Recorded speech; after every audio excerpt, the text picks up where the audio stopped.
It's all pretty sedate and very polite, but there are expected to be lots of angry voices heard once the meeting gets underway, and it's because, as you say, of the Chief Executive Bob Diamond's pay and bonuses package for 2011, £6.3 million. And at the same time, the share price really did fall dramatically. It rose again in the first few months of this year, but in recent weeks has fallen again, although it is up slightly today, which will please investors here. But they say this just simply isn't fair. They're not getting a good return on equity, and in fact Bob Diamond and other top executives in Barclays are just getting a reward for failure.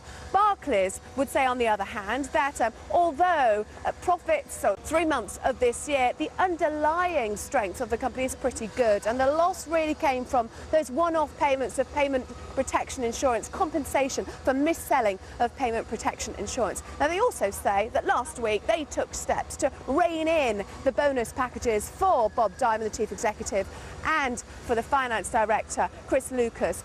They've said that instead of paying out their bonus part of their payments, for Bob Diamond that's £2.7 million for 2011, it's due to pay out over the next 3 years, but they're going to cut those 3-year payments by half unless he meets some tougher new criteria.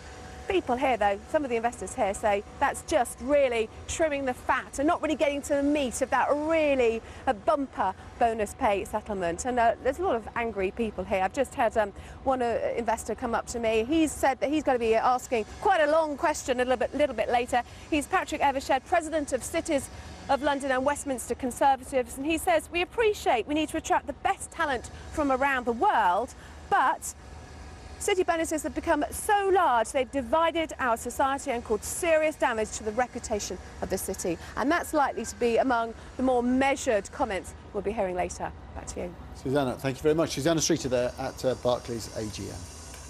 Food prices up. Well, let's have a chat to Christine Haig. She's here from the World Development Movement. First of all, Christine, let me ask you, though, about the key issue that many shareholders are here to talk about today, and that's the level of pay for the Chief Executive, Bob Diamond. Absolutely. We absolutely share the shareholders' concerns about high executive pay.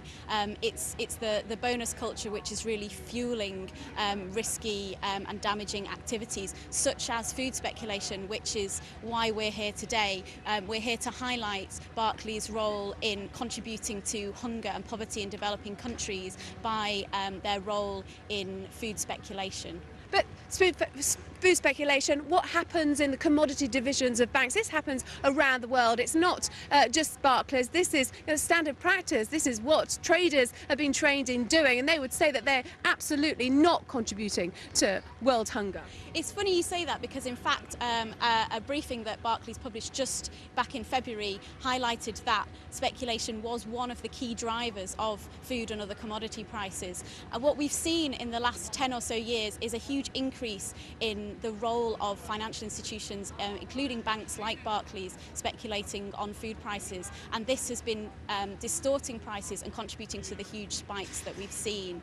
In fact, Barclays is the biggest UK player in food speculation, and it itself declares that it is one of the top 3 players in the commodity markets globally. OK, Christine Haig, thanks very much for talking to us. So, as you can see, Barclays coming under a pretty sustained attack this morning. Now, they would say, as far as executive pay is concerned, that they've already moved to address this issue. Last week they said that the bonus scheme for its chief executive, Bob Diamond, and finance director, Chris Lucas, was being reined in. They were going to have some tougher criteria to meet. They say they've addressed that. As far as also the performance of the company, yes, it made a £475 million loss in the first 3 months of this year, but they say that's mainly due to one-off payments for compensation for mis-selling of payment protection insurance, and that underlying strength is pretty good. I have to say, picking up on what Christine Haig was just talking about, there is some concern among shareholders about the growing power of Barclays Capital, the investment arm of Barclays. Barclays used to be known really as the high street retail bank. In recent years, Barclays Capital, the investment arm, has grown significantly, and in fact many of the bankers who work for Barclays Capital believe that they're paid even more than the chief executive, Bob Diamond, but of course that doesn't show up on the company's report.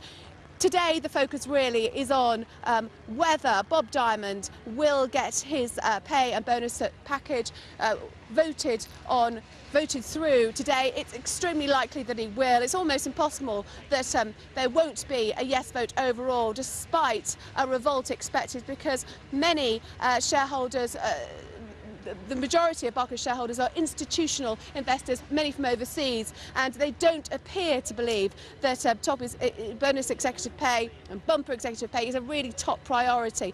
But it's still expected that around 30% of investors here today will vote against those pay packets. We will, of course, keep you updated on what's happening. Back to you. Suzanne, for the moment, many thanks. We are waiting the results of that vote. Shareholders have been coming out in dribs and drabs. They've had lunch, although in fact there wasn't enough lunch for everybody. It seems the bank didn't expect quite so many shareholders to attend. I mean, there is a real strength of feeling among many individual shareholders and also a growing number of institutional shareholders that really the bonus and pay package for the Chief Executive Bob Diamond was just excessive. They say it was a reward for failure. Well, let's have a chat to Councillor Peter Brayshaw now. He is representing Camden Council, and Camden has a lot of money invested in Barclays, and that's pension money, isn't it? That's money that is in trust, really, for our pensioners and also our existing staff when they become pensioners. There are about 18,000 members of our scheme, and the scheme benefits are fixed by law. So if we didn't get a good return from our investments, then we would have to make up the shortfall by increasing the council tax or cutting frontline services. So how did you vote today then? I voted against the Remuneration Committee report and also against the re-election as a non-executive director of its chairperson. And that really is in common with a large number of councils up and down the country. I was asked to represent the local authority pension fund forum, which has 55 councils in membership and a total investment of about 100 billion, by no means all of it in Barclays, obviously. But we all were advised to vote against the remuneration report. Now, it's unlikely that the remuneration report will be voted down, that there will be a majority, but do you think this is still a real shot across the bows for Barclays? I do. I think the tide is turning, and I think shareholder activism is growing. We saw the Citigroup vote not that long ago where the Remuneration Committee report was overturned.